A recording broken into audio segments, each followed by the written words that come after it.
नमस्कार मित्रांनो, फिजिक्स शिका मराठीत या आपल्या यूट्यूब चॅनलमध्ये सर्वांचं हार्दिक स्वागत. मी रसाळ सर आज तुमच्यासाठी घेऊन आलेले रोटेशनल मोशनचा एक पॉईंट, ज्याच्यामध्ये आपल्याला पूर्णपणे रोटेशनल मोशनचा स्टडी करायचा आहे. याच्यामध्ये तुम्ही हे दोन पॉईंट जर तुम्हाला माहीत नसतील तर तुम्ही रोटेशनल मोशनमध्ये काही शिकू शकणार नाही. त्यामुळे महत्त्वाचे दोन डेफिनेशन आपण आज पाहणार आहे.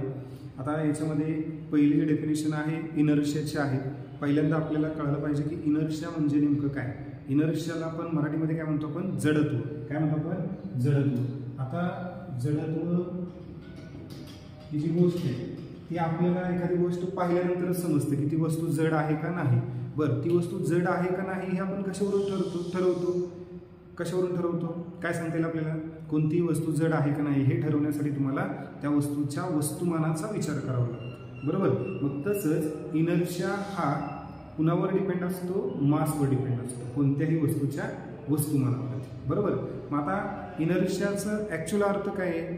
Inertia of a body which is nothing but the opposition offered by body to change their state.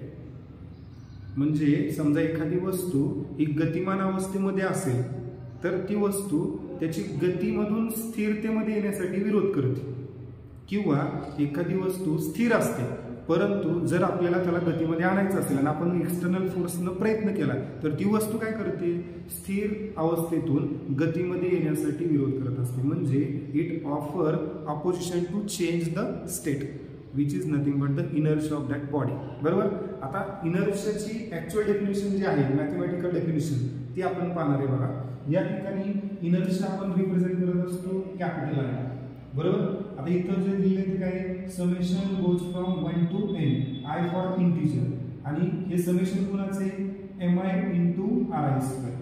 या ठिकाणी m म्हणजे काय? मास ऑफ बॉडी किंवा mass of particle of the body, and R be the distance of that particle from the axis of rotation, बरोबर.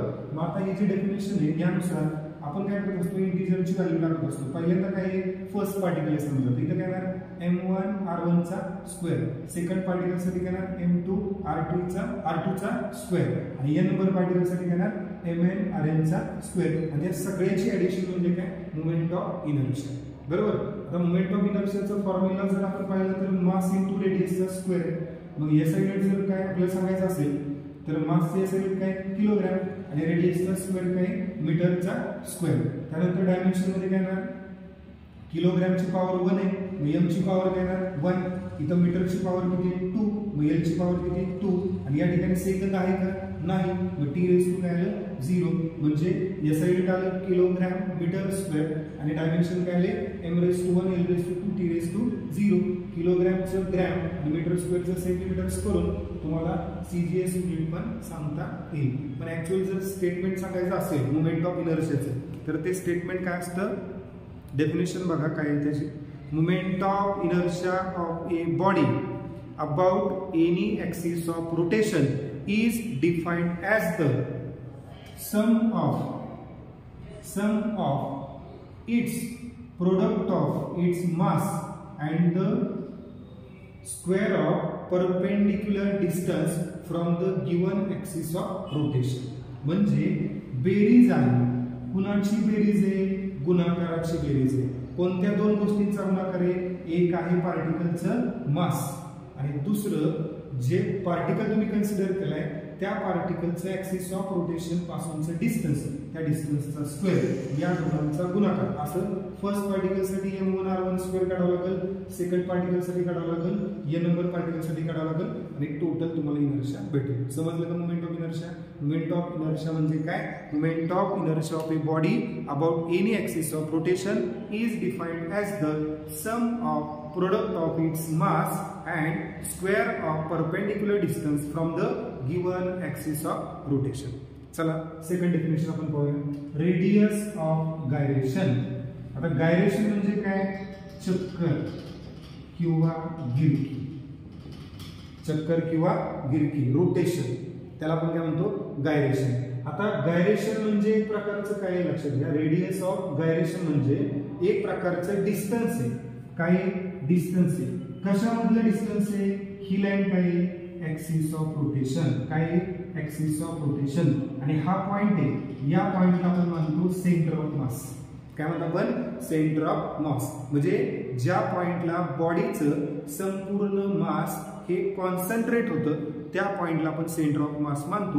मग centre of mass पासून ते axis of rotation पर्यंतचं distance हे डिस्टन्स याला आपल्याला म्हणायचे रेडियस ऑफ गायरेशन.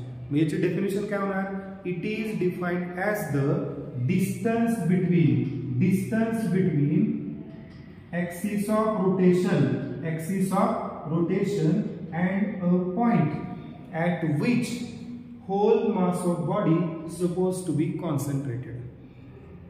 कळलं? त्याला आपल्याला म्हणायचं रेडियस ऑफ गायरेशन. आता रेडियस आहे म्हणलं की मीटर मध्ये मोजणार. मग एसआय युनिट काय झालं त्याचं? मीटर. सीजीएस युनिट काय झालं? सेंटीमीटर. म्हणजे डायमेन्शन मध्ये काय येत आहे?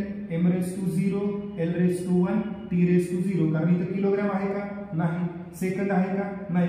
मग m⁻⁴ काय येणार? 0, t⁻⁴. मीटर आहे म्हणलं की l⁻⁴. बरोबर. आता फॉर्म्युल्यामध्ये आपल्याला इनर्शियाचा फॉर्म्युला माहिती आहे की मास आहे, बरोबर, आणि डिस्टन्सचा स्क्वेअर म्हणजे के चा स्क्वेअर. हा m मल्टिप्लाय आहे, डाव्या बाजूला घेतल्यानंतर आय ला काय होणार? डिवाइड. मग के स्क्वेअर बरोबर काय होणार? I upon M. जर आपण इथं काय केलं, याचं स्क्वेअर रूट घेतलं तर इकडच्या बाजूला स्क्वेअर रूट येणार, इकडच्या बाजूला स्क्वेअर रूट येणार, आणि स्क्वेअर रूटला स्क्वेअर काय होणार? कॅन्सल. मग आपल्याला के काय भेटेल? Root of I upon M. म्हणजे radius of gyration depends on moment of inertia of a body.